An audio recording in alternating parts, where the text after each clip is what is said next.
और Rouse Avenue court में अरविंद केजरीवाल की पेशी से जुड़ी बड़ी खबर है। इस वक्त जिरह चल रही है। एडिशनल सॉलिसिटर जनरल ने कोर्ट में अरविंद केजरीवाल के खिलाफ ईडी की तरफ से पक्ष रखते हुए कहा कि अरविंद केजरीवाल इस साजिश में मुख्य साजिश करता है।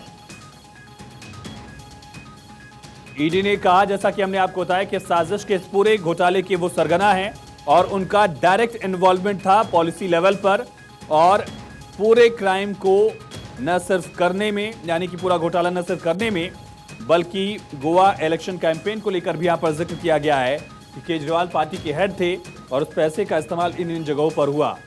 एडिशनल सॉलिसिटर जनरल ने कहा कि हम एक्साइज पॉलिसी के बैकग्राउंड के बारे में अगर बात करें तो एक्सपर्ट कमेटी जो बैठी थी उसने भी इसको लेकर इस तरह से पॉलिसी बनाई कि घूस और रिश्वत के साथ साथ ये पूरा एक सिस्टम इसका बन सके और अरविंद केजरीवाल इस पूरे मामले में सरगना है। एडिशनल सॉलिसिटर जनरल की तरफ से, ईडी की तरफ से ये कहा गया, उनका सीधा इन्वॉल्वमेंट है पूरे मामले में और पॉलिसी लेवल पर वो इसमें शामिल थे और न सिर्फ बतौर पार्टी के हेड की तरह से, बल्कि इस पैसे का जो इस्तेमाल किया गया है गोवा इलेक्शन कैंपेन में, उसका जिक्र भी किया जा रहा है।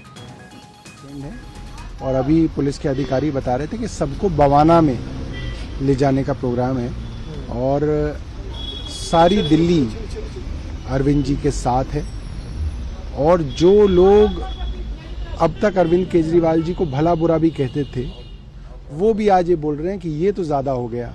लड़ाई राजनीतिक थी, राजनीति सालों से देश में चल रही थी, मगर इस तरह तो जो हिरासत में लोग लिए गए हैं उनको लेकर सौरभ भारद्वाज जानकारी दे रहे थे।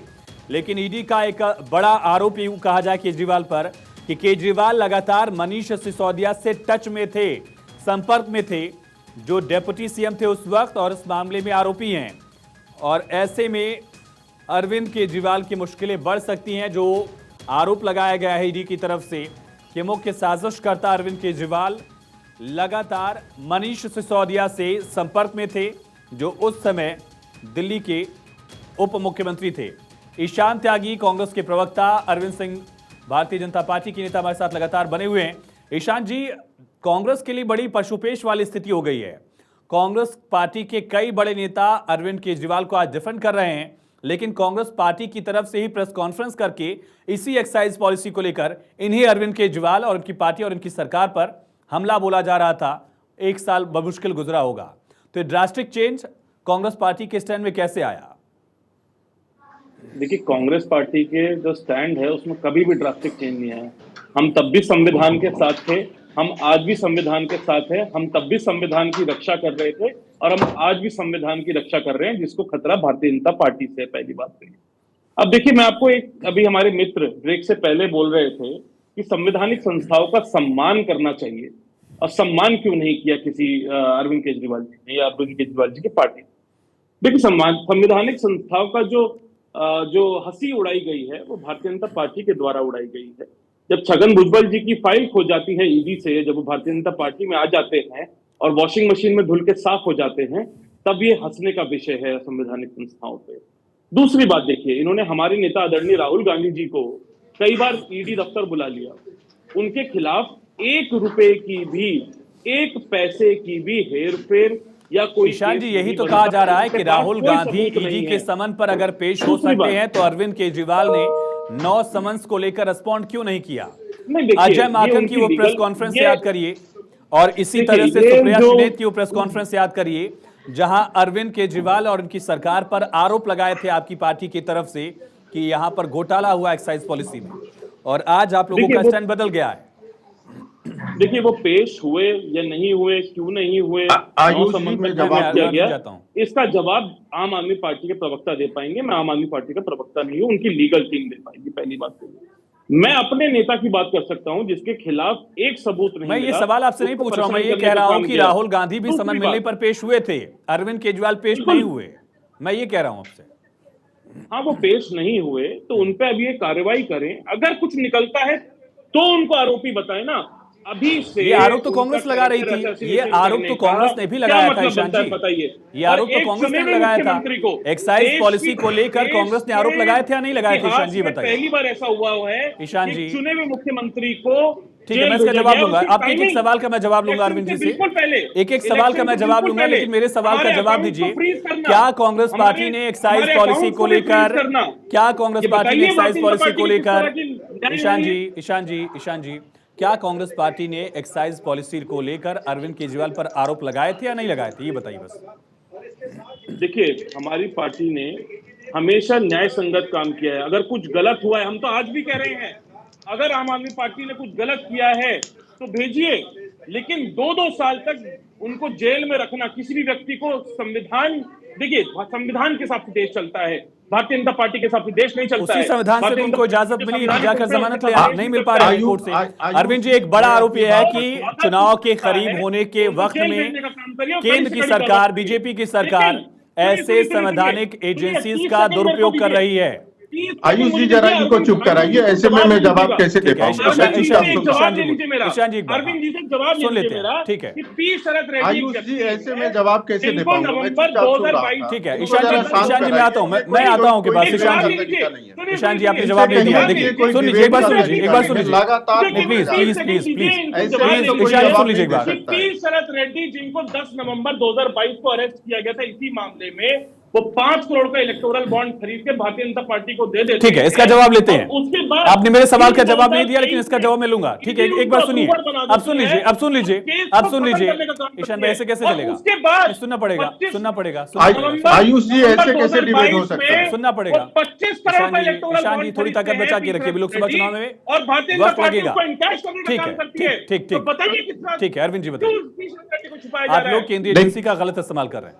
देखिए आयुष सूर्यवंशी जी, मुझे लगता है कि जिस विषय पर डिबेट हो उसी विषय पर टिके रहना चाहिए। आज मैं अपने कांग्रेस के मित्र से पूछूं कि आप बताइए क्या कारण था कि रक्षा दलाल को अप्रोची सीधे सोनिया जी के किचन तक जाता था जब राजीव गांधी जी प्रधानमंत्री मुद्दे पर आते हैं, क्या उस विषय में डिबेट करेंगे? अब आज के विषय में आता हूँ, अब उनसे कहिए चुप रहे। सुमित हमारे साथ जुड़ गए, हमारे सहयोगी दिल्ली से, कहिए चुप रहे। सुमित, इस वक्त क्या कुछ अदालत में चल रहा है?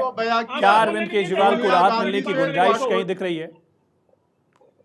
आयुष बिल्कुल नहीं, फिलहाल तो राहत मिलती हुई केजरीवाल को दिखाई नहीं दे रही है। मैं आपको बता दूं कि ईडी की ओर से additional solicitor general SV Raju दलीलें रख रहे हैं कोर्ट के सामने। उन्होंने रिमांड एप्लीकेशन कोर्ट के सामने मूव किया है और केजरीवाल के लिए 10 दिनों की जो रिमांड की मांग,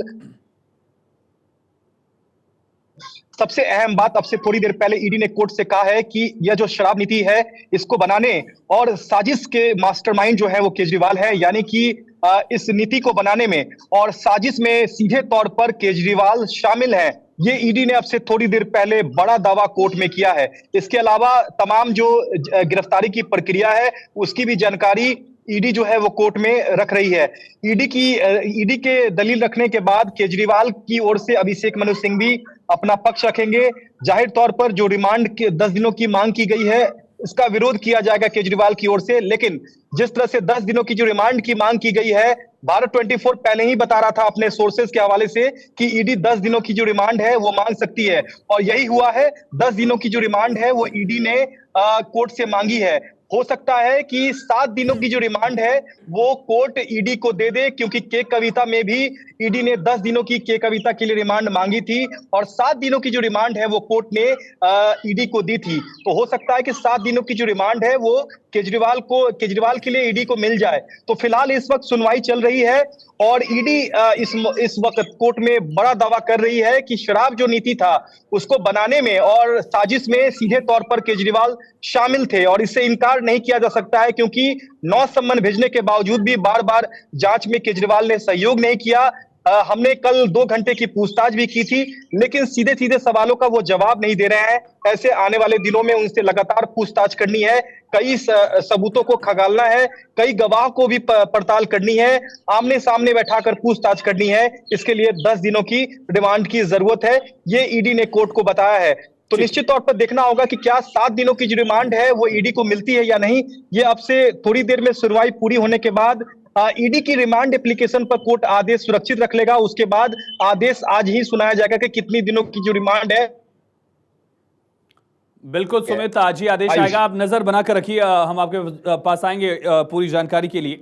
लेकिन अरविंद जी, बड़ा आरोप जिसका जिक्र बार बार की बीजेपी चुनाव के ठीक पहले केंद्रीय एजेंसीज का इस्तेमाल कर रही है राजनीतिक फायदे के लिए। देखिए, इसका जवाब मैंने अभी पहले दिया था, दोबारा भी दे रहा हूं। आप देखिए, अरविंद केजरीवाल को पहली नोटिस मिली थी 2 नवंबर 2023 को, और तब से लेके आज तक लगातार भगते आ रहे हैं। एक संवैधानिक पद पे बैठा हुआ व्यक्ति, संविधान का शपथ लिया हुआ व्यक्ति, उनसे अपेक्षा की जाती थी कि समन का सम्मान करते, और यदि वो निर्दोष थे तो जाके ईडी के प्रश्नों को जवाब देते, लेकिन उन्होंने प्रश्नों का जवाब नहीं दिया। नंबर 1, अभी कोर्ट में मामला है, कोर्ट कह देगा यदि उनके ऊपर आरोप। ईशान जी ये पूछ रहे हैं कि जो भी लोग बीजेपी में चले आते हैं उनके खिलाफ ईडी की कार्रवाई इस तरह से त्वरित गति से क्यों नहीं होती है? चाहे वो अजित पवार हो, चाहे कई बड़े नेता हो जो बीजेपी में आए, और जांच तो चल रही है, ऐसा नहीं कहना होगा कि क्लीन चिट मिल गई, लेकिन उनके खिलाफ एक्शन भी नहीं दिखा है। एक नेता बताइए जिसको गिरफ्तार या इस तरह से एक्शन लिया गया जो बीजेपी में आया। ठीक है ईशान जी, मैंने पूछ लिया। नहीं ईशान जी नहीं ईशान जी, अरविंद जी ने आपको सुना है, आप भी सुनिए। ईशान जी आपकी ऑडियो कम करवा रहे हैं, नहीं आपकी ऑडियो कम करवानी पड़ेगी। आयुष जी देखिए, आप कहिए कि लगातार ना बोले, नहीं तो ईशान जी भाषण देने के लिए आपको थोड़ी बुलाया हमने। आपने सवाल पूछा, मैंने ससम्मान सुना, मैंने वो सवाल दोहराया भी। अगर आप अरविंद जी की बारी में बोलेंगे और आपकी बारी में वो भी बोलेंगे तो फिर कैसे डिबेट होगा? आप बताइए, आप कैसे? फिर वही ईशान जी, सवाल पूछना हमारा और सवाल पूछना मेरा काम है। मैंने सवाल आपसे पूछा, आपने मेरे सवाल का जवाब नहीं दिया, इसके बावजूद मैंने आपको सुना। उसके बाद अरविंद जी से मैंने वो सवाल पूछा जो आपने कहा और जो मेरे सवाल थे। लेकिन अगर आप सवाल नहीं सुनेंगे, उनको बार बार काउंटर करते रहेंगे तो उससे नॉइज होगा। इसको कहते हैं नॉइज, और अभी और हम जो आप कर रहे हैं इसको कहते हैं डिबेट। तो नॉइज मत क्रिएट करिए, डिबेट करते हैं हम लोग आराम से। देखिए, मैं आपके सवाल का जवाब नहीं मिलेगा, आप काउंटर कर लीजिएगा। डिबेट दो तरफा होती है, डिबेट दो तरफा मैं कर रहा हूं। सवाल पूछे, मैंने सवाल पूछा, लेकिन अगर मैंने सवाल पूछा है, आपसे भी पूछा, उनसे भी पूछा। हम दोनों का कर्तव्य है जवाब लेना। हाँ बिल्कुल, ये जिम्मेदारी है और ये जिम्मेदारी हम पूरी तरह से निभा रहे हैं।